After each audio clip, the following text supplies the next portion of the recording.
Hi friends, అందరూ ఎలా ఉన్నారు? అందరూ బాగుంటారా? మేమైతే బాగుంటాము. ఏం బాగుండవేమో, రాత్రి నుంచి అయితే ఫుల్ ఫీవర్ కానీ ఫ్రెండ్స్. నాకు ఏంటి అంటే దాల్మి గింజలు దేవుడికి బాబు పెట్టినాడు దీపము. దాల్మి గింజలు పాలు కాంచిచ్చినాను, దీపం పెట్టేసినాడు. ఇప్పుడు అందరికీ 5వ శ్రావణ శుక్రవారం శుభాకాంక్షలు ఫ్రెండ్స్. ఈరోజు అయితే నేను పూజ చేసుకోలేకపోయినా, కానీ వీలుంటే సాయంకాలమైనా స్నానం చేసి చేసుకుంటాను. ఫుల్ ఫీవర్ కానీ ఫ్రెండ్స్, అందుకే స్నానం చేయడానికి కూడా ఓపిక లేదు. నిన్నైతే అన్నీ శుభ్రం చేసుకున్నాను. లాస్ట్ వారం కదా, అల్లుకొని దీపాలు పెట్టుకున్నామని మొత్తం ఇల్లంతా కడుక్కొని నీట్గా శుభ్రం చేసుకున్నాను. ఎందుకో ఉన్నట్టుండి రాత్రి 1 గంట నుంచి జ్వరం వచ్చింది. పొద్దున అస్సలు చేయకపోయినా, కానీ దీపం పెట్టడం అయితే చాలే లేదు. బాబు నా కొడుకు స్నానం చేసి పండ్లు, పాలు, దాల్యం గింజలు, పప్పులు పెట్టి దీపం పెట్టినాడు కదా. సాటు కూడా మీకు పెట్టినాడు, నేను కాదు పెట్టింది, బాబునే పెట్టినాడు. అది ఇప్పుడు మా చిన్న వీడియో. ఇప్పుడైతే మునక్కాయ పులుసు ఉడుకుతాను ఫ్రెండ్స్. పొద్దున్నే కూర తెచ్చి ఒక పని అయిపోతుంది నాకు. పొద్దున్న పిల్లలకి బీట్రూట్ తాలింపు చేసినాను, వాళ్ళు వేసుకొని వెళ్ళారు. ఇప్పుడైతే మాకు కావద్దా ముందు కొట్టనైతే పోయినా ఫ్రెండ్స్ చేను దగ్గరికి. ఎలా ఉన్నా కూడా చేయాలి. చిన్నగా అయితే చేసుకుంటున్నాను, జ్వరమైనా కానీ. బూకులన్నీ ఉంటే అన్నీ కడిగి ఆడేసి వచ్చినాను. మునక్కాయ పులుసు పెట్టిన ఫ్రెండ్స్. నోరు ఎందుకో ఒక విధంగా ఉన్నది, అసలు నోరంతా చేదుగా ఏం తినాలని అనిపించలేదు. అందుకే చెట్టుకున్న కరింపాకు అయితే పెరుక్కున్నాను. కరివేపాకు పొడి దంచుకున్నాము. పచ్చి కరివేపాకు బాగా వాసన బాగుంటుందని మన చెట్టుకే పెరుక్కొని ఒలుసుకున్న ఫ్రెండ్స్. చూడండి, కరివేపాకు పొడి దంచుతాను. నేను కరివేపాకు పొడి దంచితే చాలా టేస్ట్ ఉంటుందండి. నేను దంచుతానని చెప్పుకోవడం కాదు, నెయ్యి వేసుకుని తింటే చాలా బాగుంటుంది. చూడండి, కరివేపాకు పొడికి ఏమేమి కావాలో చూపిస్తాను. ఈజీగానే అయిపోతుంది ఫ్రెండ్స్. కరివేపాకు అంతా ఒలిచి పెట్టుకున్నాను, బాగా మండలే కడిగేసి ఒలిచి పెట్టుకున్నాను. చూడండి, ఎండుమిర్చి అన్నీ ఈ విధంగా ఒలుచుకోవాలి.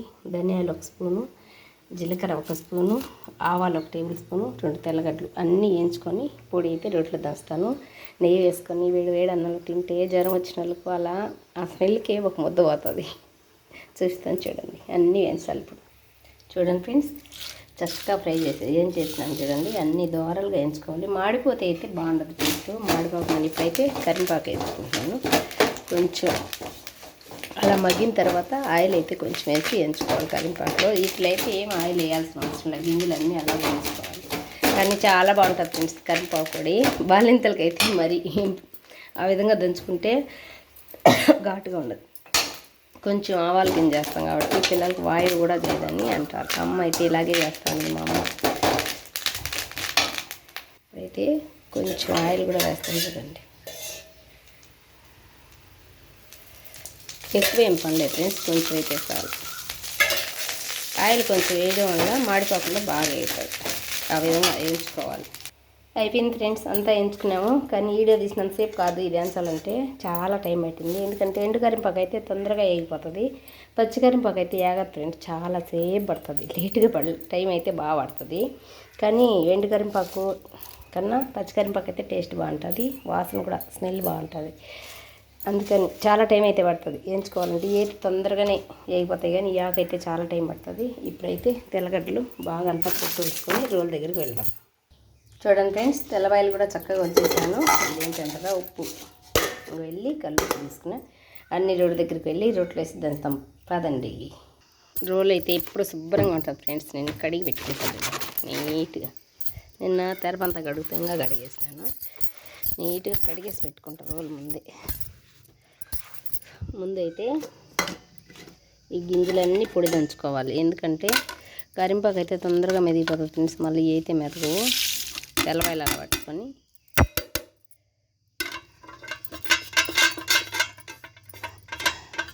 ఎండుమిర్చి, మనం వేయించుకున్న జీలకర్ర, కొంచెం ధనియాలు, 1 స్పూన్ అయ్యి అన్నీ చక్కగా ఇలా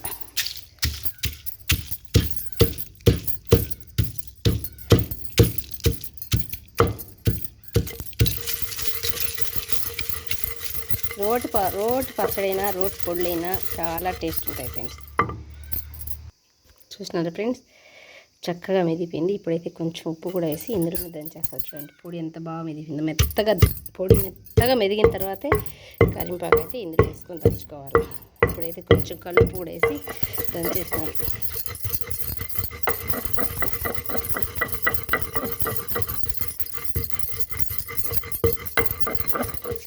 ఎంత మెత్తగా దంచినా విత్తనాలు అయితే కనబడుతూ ఉంటాయి. అవి దంచాలంటే కొంచెం టైం పడుతుంది. చూడండి ఫ్రెండ్స్, పొడి అయితే బాగా మెత్తగా మెదిపోయింది. ఇప్పుడైతే మనం వేయించి పెట్టుకుని కరివేపాకు కూడా వేసి బాగా వేసుకోవాలి. ఎండు కరివేపాకు అయితే ఈజీగా మెదిపోతుంది, పచ్చిది కాబట్టి కొంచెం సతాయిస్తుంది. కానీ ఇది రుచి దానికి రాదు, ఇదైతే బాగా రుచిగా ఉంటుంది. చూసినారు ఫ్రెండ్స్, కరివేపాకు కూడా చక్కగా చూడండి ఎలా మెదిపోయిందో. స్మెల్ అయితే అదిరిపోతుంది ఫ్రెండ్స్ దంచుతూ ఉంటే. ఇప్పుడైతే తెల్లవాళ్ళు వేసేస్తా చివరిగా. ఉప్పు కొంచెం నోట్లు వేసుకొని, ఉప్పు సరిపోయిందో లేదు చూస్తా.